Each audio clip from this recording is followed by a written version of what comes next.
If you have dreams of seeing the sunrise from space, you might be closer to achieving them than you think.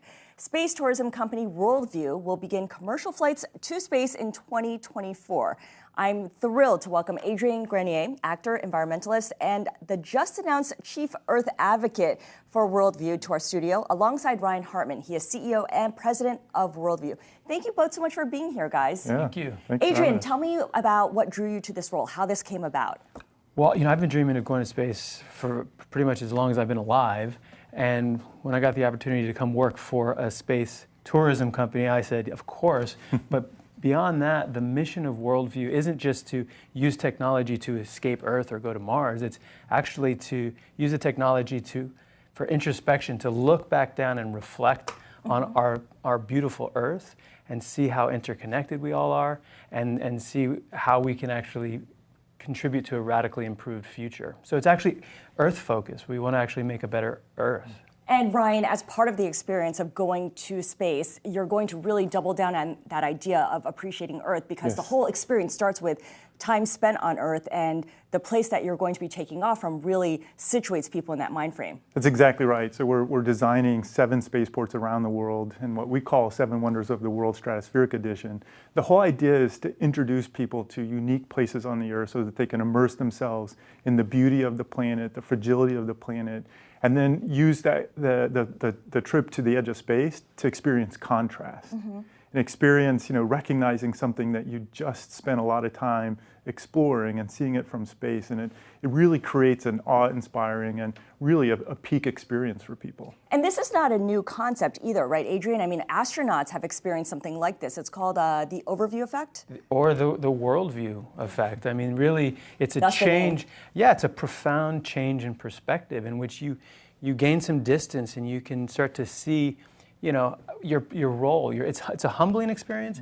And so once people have that peak experience and they come back down to Earth, I get to be the welcoming home committee, and then get that activation to activate them into the world to continue their journey to rediscover the Earth and connect in with each other and the natural environment. So it's really a stealth mission to get people to better protect the planet, it sounds like.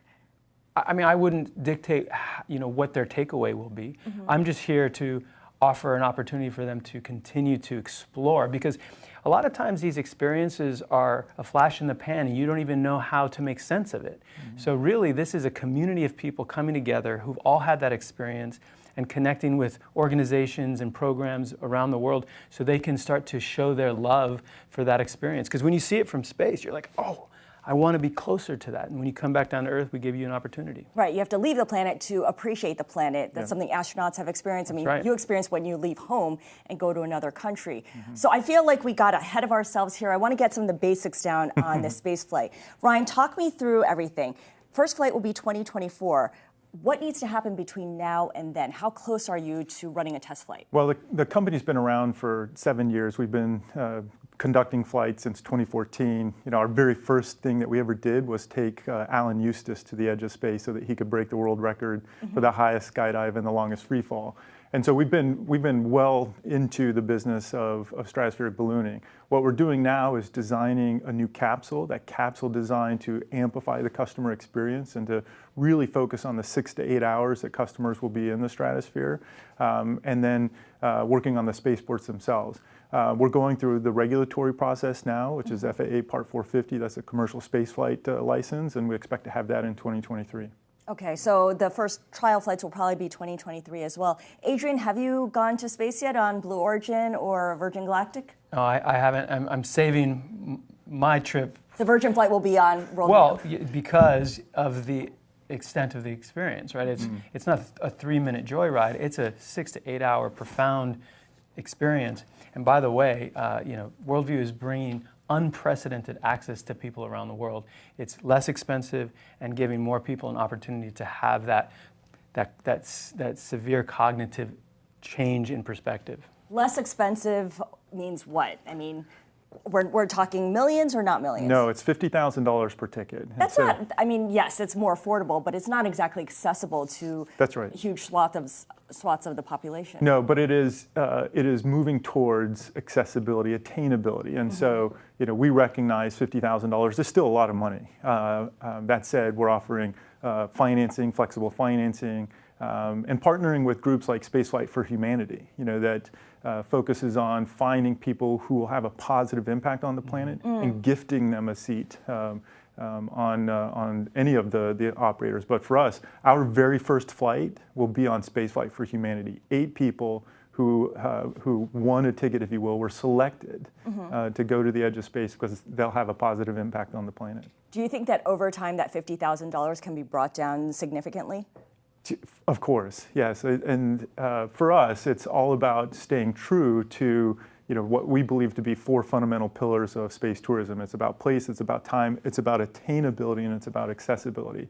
And so we'll always be focused on attainability and figuring out ways to make this the most affordable and therefore the most accessible solution. I mean, right or wrong, Adrian, some people see space travel and the quest to colonize Mars, and this is something you referred to earlier as well, as something that billionaires are obsessed with. It's a way for them to maybe leave the problems of Earth behind and go find fun somewhere else. And if you're wealthy enough, I suppose you can run away from anything.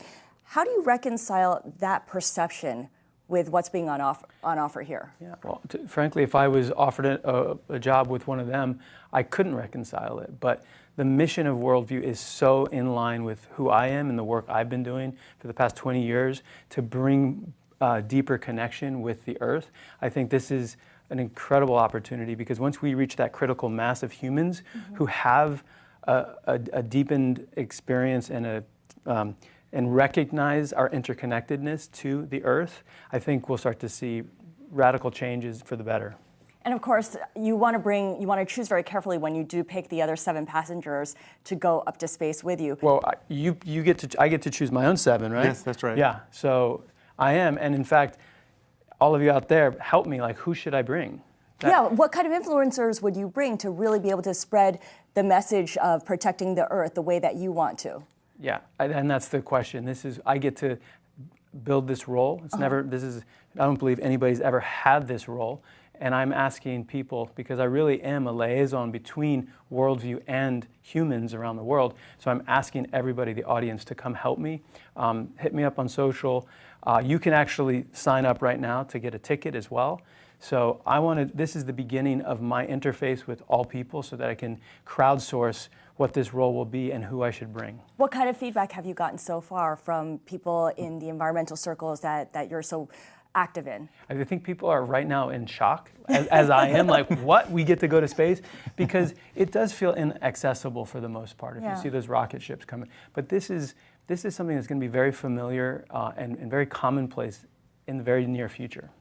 What's the number one goal? What's the number one teaching you would like to pass on to folks who do make this trip and are able to see the Earth from a distance and to have a new appreciation for it? Well, look, it's this peak, profound experience. But I think the most important, and obviously as the chief Earth advocate, the most important next step is coming back down to Earth and then grounding in and starting to work, starting to apply that experience, apply the wisdom in your everyday. All right. Well, thank you both so much. Really appreciate it. And congratulations on the new assignment. Adrian Grenier is Worldview Chief Earth Advocate, just assigned, just announced. And Ryan Hartman is Worldview CEO and President.